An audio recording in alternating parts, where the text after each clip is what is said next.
তো শুক্রবার হচ্ছে আমাদের সকল মুসলিমদের জন্য একটা সাপ্তাহিক ঈদের দিন। ঈদের দিনের মতো শুক্রবারে আমরা হচ্ছে ঘর গুছাই, সকাল সকাল ঘুম থেকে উঠে গোসল করে সবাই নামাজ পড়তে চলে যায়। তো আজকে আমরা শুক্রবারে কি কি করলাম সবকিছুই থাকছে আমাদের আজকের এই ব্লগে। তো হ্যালো এভরিওয়ান, আসসালামু আলাইকুম, welcome back to my channel and page রিতাস cooking and blog. তো সবাই কেমন আছেন? আশা করি আপনারা সবাই অনেক ভালো আছেন এবং আলহামদুলিল্লাহ আপনাদের সবার দোয়ায় আমরা অনেক বেশি ভালো আছি। তো আজ যেহেতু শুক্রবার, তো প্রতিবারের মতোই হচ্ছে সকাল সকাল ঘুম থেকে উঠে আমরা এদিকে হচ্ছে চা নাস্তা করতে বসে গেলাম। তো যেহেতু প্রচুর পরিমাণে শীত ছিল, দেখুন অবস্থা, আম্মু এখনও কম্বলের নিচ থেকে বেরই হতে পারে নাই।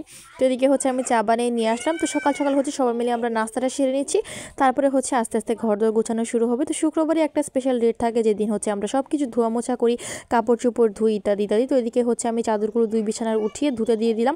আর এদিকে হচ্ছে আম্মু কিছু পেঁয়াজ পাতা কিনে এনেছিল। তো পেঁয়াজ পাতাগুলো হচ্ছে এখন সুন্দরভাবে কুচি করে আমরা রেখে দিচ্ছি। তো এগুলো হচ্ছে বেটে নেওয়া হবে, তাহলে আর কি পেঁয়াজ বাটার মতো এটাকেও ইউজ করা যাবে। আর ভাজির জন্য তো রয়েছে। তো এদিকে হচ্ছে আমরা অনেকগুলো এনেছিলাম, তো আম্মু সবগুলো কেটে একটা ঝুড়ির মধ্যে রেখে দিচ্ছে। তারপরে হচ্ছে এগুলো ধুয়ে সুন্দরভাবে ফ্রোজেন করবে অথবা বেটে নিবে, তো সেটাও আপনারা দেখতেই পারবেন।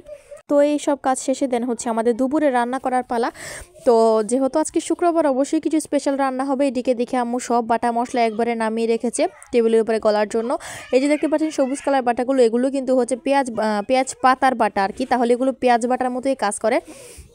আর এদিকে দেখুন আম্মু হচ্ছে প্রতিবারের মতো এখানে অনেকগুলো সাবান একবারে বানিয়ে রেখেছে। তো এই যে দেখতে পাচ্ছেন এখানে হচ্ছে আমরা দুইটা মোল্ডের মধ্যে বানিয়েছি, একটা হচ্ছে ছোট ছোট মিনি সাবান আর একটা হচ্ছে বড় যে সাবানগুলো থাকে গোসলের জন্য ওগুলো। কিছু দুপুরে দেখিয়ে ফেলুন। তো এখানে হচ্ছে রান্না করা হবে হাঁসের মাংস, রান্না করা হবে মুরগির মাংস এবং রান্না করা হবে লইট্টা শুটকি। তো সবগুলোই কিন্তু আমার অনেক পছন্দের খাবার এবং সবগুলোই কিন্তু খুবই স্পেশাল। তো এট ফার্স্ট আম্মু হচ্ছে এদিকে ডালটা রেডি করে ফেলতেছে। তো আম্মু হচ্ছে আজকে একা হাতেই রান্না বাড়া করছে, কারণ ওইদিকে হচ্ছে আমি সবগুলো ঘরদোর গুছাচ্ছিলাম, কাপড় চোপড় ধুচ্ছিলাম, দেন হচ্ছে ঘরটা পরিষ্কার করছিলাম আর কি।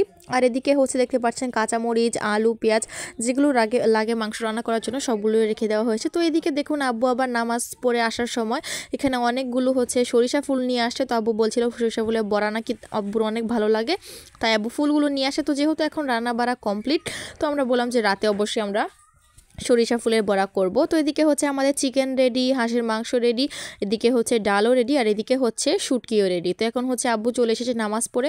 তো এখন হচ্ছে আব্বুর লাঞ্চ করার পালা। আর আজকে দেখুন বিকালবেলায় কিন্তু আমাদের বাসায় আসছে রহমত, মানে মেহমান মানেই তো রহমত। তো আজকে হচ্ছে আমাদের বাসায় এসেছে আমাদের সুপিয়া নানু, সঙ্গে এসেছে আমার আরেক নানু। তো তারা দুজনই লুনেশ্বর থেকে চলে আসছে। তো আসার কারণ হলো মানে সুপিয়া নানু অনেকটাই অসুস্থ, তাই হচ্ছে এখানে আসছে ডাক্তার দেখানোর জন্য। আর নানু এসেই তার তড়িঘড়ি শুরু হয়ে যায় কখন আবার বাড়িতে চলে যাবে। তো তারা বিকাল টাইমে এসেছিলো বেড়াতে। তো আমাদের অনেকটাই ভালো লাগছে, একা একা বাসায় তো ভালো লাগে না, যখন কোনো মেহমান আসে তখন ভালো লাগে। আর এদিকে দেখুন আমাদের সন্ধ্যাপাও চলে আসছে। তো তিন নানিকে নিয়ে আজকে অনেক বেশি আনন্দ করলাম, তো একটু মজা করছিলাম তাদেরকে নিয়ে। আর এদিকে দেখুন সন্ধ্যাবেলায় হচ্ছে পাস্তা রান্না করলাম। তো এখন যেহেতু শীতের দিন, তো একটু পরে পরে কিন্তু মুখরোচক খাবার খেতে দারুণ লাগে। তো এদিকে হচ্ছে পাস্তা যেহেতু আমার অনেক পছন্দ, আর আমার হাতের পাস্তা তো বাসার সবারই পছন্দ, তো এদিকে হচ্ছে পাস্তা রান্না করে নিয়ে আসলাম। তো এদিকে হচ্ছে দেখুন অবস্থা, আম্মু এখনও কম্বলের নিচ থেকে বেরোতে পারছে না, মানে আম্মুর এত পরিমাণে শীত আর কি। আর এভাবে পাস্তা খেতে খেতে আমাদের দিনটা আজকে এভাবে শেষ করলাম, আর আমাদের ব্লগটাও এখানে শেষ করছি। তো কেমন লাগলো ব্লগটা সবাই কিন্তু অবশ্যই কমেন্ট জানিয়ে দিবেন। আর যদি ভালো লেগে থাকে তাহলে অবশ্যই লাইক কমেন্ট শেয়ার করে পাশে থাকবেন। খোদা হাফেজ, দেখা হবে নেক্সট ভিডিওতে।